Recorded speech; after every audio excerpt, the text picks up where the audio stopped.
call Swiss Cheese House, and I've never seen this before.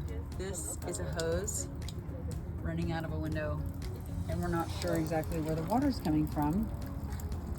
This is a property that's just about to get rehabbed, and this is my second time going inside. We call this the Swiss Cheese House because there are so many holes in the walls that it looks like Swiss cheese, and there was a family living here and they ended up leaving, and it's now going to be rehabbed.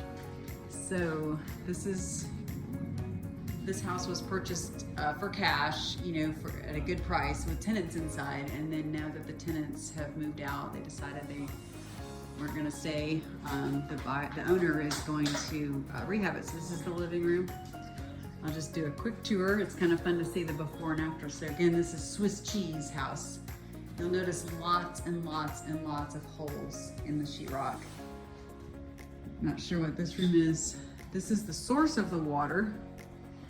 You can see the little tube here, and it's coming out here, but I have no idea where it's coming from. We're not anywhere near the bathroom. So weird.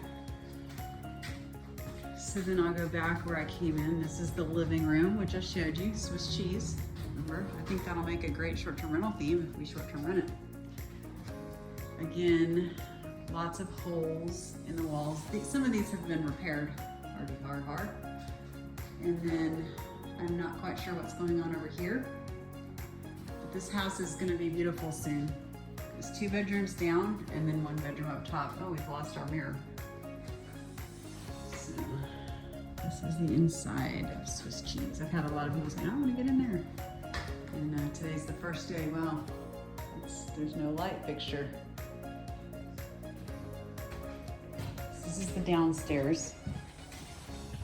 This is actually my favorite room in the house. This is the upstairs.